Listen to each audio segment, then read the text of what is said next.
Can you tell us, Saul, back to Saul Bo, what happened when Dingaan found himself faced by the fur trekkers? That's about 10 years later. It leads to the Battle of Blood River. How is he managing? Is he a much lesser person than Shaka? Is that known around the place? Have things changed? Are they on the retreat? What's going on? Well, I don't know that he's a much lesser person, but the situation has clearly become much more complicated. And of course, we know a lot more about the situation precisely because the Boers and the British were there and people are recording. But in 1838 it comes to something of a climax because the Boer leader Pretorius comes to a kind of an agreement with Dingaan, which effectively settles the frontier of the Natalia and the Zulu at the Tugela River. And the agreement is that if Dingaan recognises that boundary and if the Boers return cattle to Dingaan, that this will be the basis of some kind of security in the situation. Dingaan then invites Pretorius a few days later into his royal enclosure to celebrate, and as part of the protocol says that the Boers, there are about 60 of them, should leave their muskets behind. And then in amidst the dancing and so forth, or so the mythology tells us, the Boers are killed, all of them are killed, and then the Zulu launch raids on some Boer settlements in the region, and probably about 500 or 600 voortrekkers, men, women and children, are killed. That's quite a high number dealing with small numbers of people. In December of 1838, the Boers, so they claim, make a vow, a covenant with God, that if God will allow them to defeat the Zulu, at least to eviscerate the Zulu, they will build a church in the honour of God.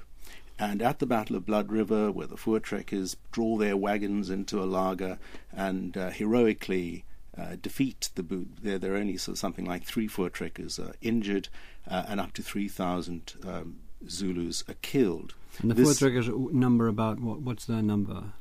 Well, I think we're dealing with the low thousands at this, probably a couple of thousand people.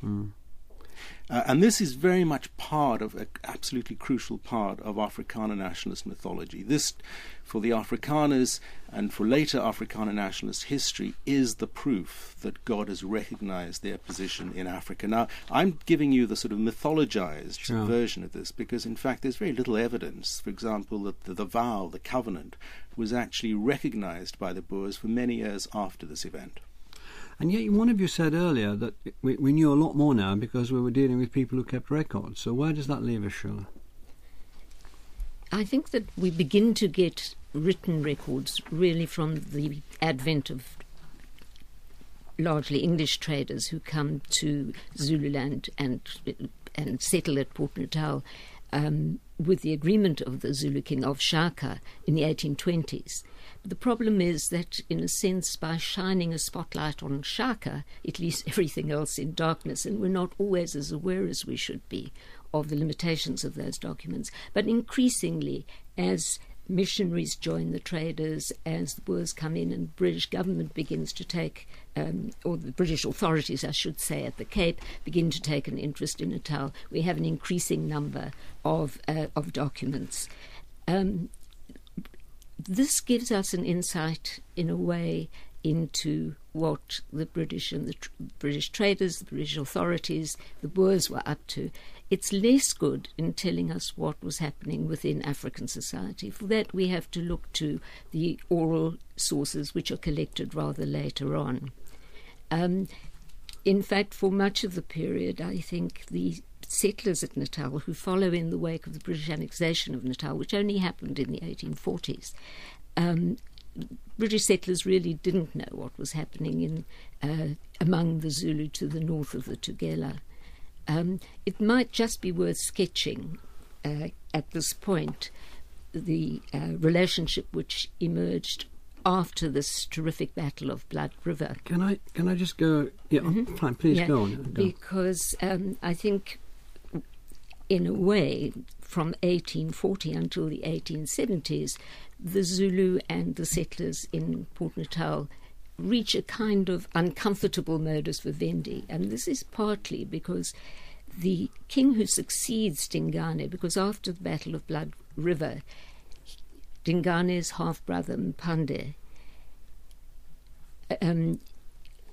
decides to make an alliance with the Boers, and in fact defeats Dingane, who's forced to flee. Mpande is Dingane's half-brother. It is, as Saul David was saying, fratricide is not uncommon in all of this. And Mpande becomes the king of the Zulu in 1840 and agrees that the Tugela River will be the boundary between the white settlers and his kingdom. When the British take over, they recognise that boundary, so that we begin to get much more clearly formed states north of the Tugela, Zululand, south of the Tugela, the colony of Natal. And something like a settlement for about 30 years. Saul Davis, so the Boers had established a republic in Natal, and there was a sort of, as Schuler said, an uneasy settlement, but we're talking about 30-odd years, which is quite a long, in terms of the turbulence that we've been talking about, replacing a king by assassination and massacres like Blood River and so on. Why did the British decide to interfere there and annex Natal? Well, and we've already touched on some of the reasons. They were worried about Boer influence, I suppose, on Zulu politics. They were worried about Boer influence on native tribes in what became Natal, and of course was at that time Natalia. And it's really a power struggle between the British and the Boers that had never really been relinquished from the time that the Boers had left the Cape Colony. So that by 1842, 1843, the British are pretty determined to bring the Boers in Natalia to heel, and they do this by military purposes.